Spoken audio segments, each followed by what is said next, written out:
नमस्ते दोस्तों, स्वागत है आपका प्रॉपर्टी एक्सपर्ट्स पे, जहां पर हम आपको प्रॉपर्टी से रिलेटेड हर एक इन्फॉर्मेशन पहुंचाते हैं।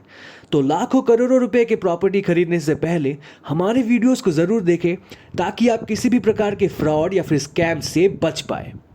आज का जो हमारा टॉपिक है वो है hidden charges before buying any kind of a property. देखिए, बहुत सारे लोगों को फ्लैट खरीदना होता है, लेकिन फ्लैट खरीदते समय वो लोग बहुत सारी चीज़ों को नज़रअंदाज कर देते हैं और उसके चलते आपको आखिर में कुछ अमाउंट का पैसा ज़्यादा देना पड़ता है।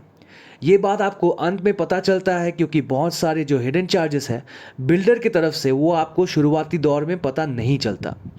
जो एडवर्टाइजमेंट हम देखते हैं जैसे 30 लाख का फ्लैट, 40 लाख का फ्लैट, 50 लाख का फ्लैट इत्यादि, उसमें एक आपको एडिशनल चार्जेस के बारे में बताया नहीं जाता। तो इसीलिए जो भी एक्स्ट्रा चार्जेस रहती है, जो भी एग्रीमेंट का वैल्यू रहता है या फिर आपके फ्लैट का कॉस्ट है, उसके ऊपर आपको कितने चार्जेस और देने होते हैं, उसकी पूरी जानकारी हम लोग इस वीडियो में देखने वाले हैं। तो ये बात आपको बेहतर तरीके से समझाने के लिए मैंने यहाँ पर 3 उदाहरणों का उपयोग किया हुआ है। सबसे पहला 30 लाख का 1 BHK फ्लैट, दूसरा 45 लाख का 2 BHK फ्लैट और तीसरा 60 लाख का 3 BHK फ्लैट। सबसे पहले जो चार्ज लगता है वो है स्टैम्प चार्ज, जो कि है 5%। अगर फ्लैट 30 लाख का है तो आपका स्टैम्प ड्यूटी होगा उसका 5%, जो कि है 1.5 लाख रुपया। फ्लैट जब 45 लाख का होता है तो उसमें स्टैम्प ड्यूटी 2.25 लाख का होता है और 60 लाख के फ्लैट का स्टैम्प ड्यूटी का अमाउंट 3 लाख होता है। उसके बाद जो आता है वो है रजिस्ट्रेशन चार्ज, जो कि 1 से 1.1% के आसपास होता है। उसके मुताबिक देखा जाए तो 30 लाख के फ्लैट के लिए रजिस्ट्रेशन फीस है 30,000 रुपया, 45 रुपीज़ के फ्लैट के लिए रजिस्ट्रेशन फीस है 45,000 रुपीज़ और 60 लाख के फ्लैट का रजिस्ट्रेशन फीस है 60,000 रुपीज़। उसके बाद जो आता है वो है GST चार्जेस। तो GST के लिए आपको कुछ बातें ध्यान में रखनी होगी। GST सिर्फ अंडर कंस्ट्रक्शन प्रॉपर्टी के ऊपर ही लागू होता है। अगर आपकी property ready to move in या फिर आप रीसेलेबल प्रॉपर्टी परचेज कर रहे हो या फिर जिस प्रॉपर्टी का कंप्लीशन सर्टिफिकेट बिल्डर को मिल चुका है तो उस पर GST लागू नहीं होगी। लेकिन आप अगर अंडर कंस्ट्रक्शन प्रॉपर्टी परचेज करते हैं तो आपको GST देना ही पड़ेगा। लेकिन उसमें भी एक कंडीशन है। जो अफोर्डेबल हाउसिंग है, यानी कि जिस प्रॉपर्टी का प्राइस 45 लाख के नीचे और जिसका 60 स्क्वायर मीटर से कम होता है, तो वहाँ पे आपको 1% GST देना होता है और जो 45 लाख के ऊपर का प्रॉपर्टी है उस पर 5% GST देना होता है।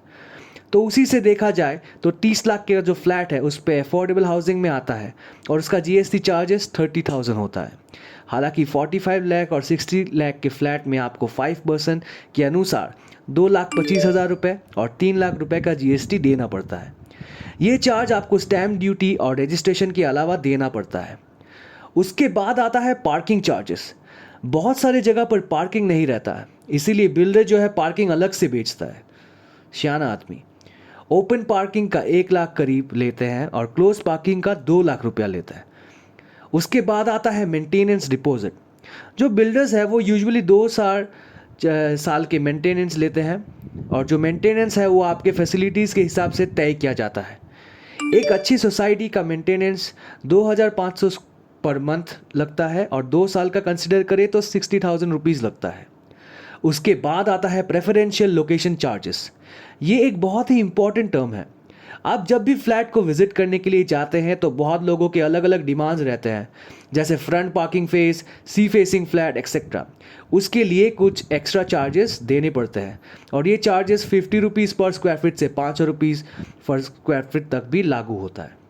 उसके बाद आता है MACB और लीगल चार्जेस, जो कि लगभग 70,000 से 1,30,000 तक पे करने पड़ सकती है।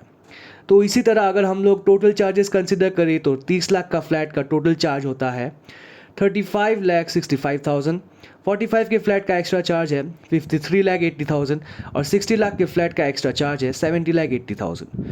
यहाँ पे इंपॉर्टेंट बात यह है कि जो भी आपके फ्लैट का प्राइस है उसके ऊपर मिनिमम 15 to 20% पे एक्स्ट्रा करना होता है। तो जब भी आप कोई भी एडवर्टाइजमेंट देखें कि कोई प्रॉपर्टी जिसका रिटर्न प्राइस 15 से 20% एक्स्ट्रा, उससे एस्टिमेट कर लिया जाए। एक अंदाज़ा आपको मिल जाएगा कि उससे आपको कितना एक्स्ट्रा चार्जेस देना पड़ता है। इन सब के बावजूद एक और कॉस्ट रहती है जो कि है इंटीरियर कॉस्टिंग, जिसमें आपके घर का looks, furniture, modular kitchen etcetera वगैरह होता है। Thank you so much for watching. Do watch all our videos to know each and everything about property. Thank you. Watching. Any property related help, please contact us. Thank you.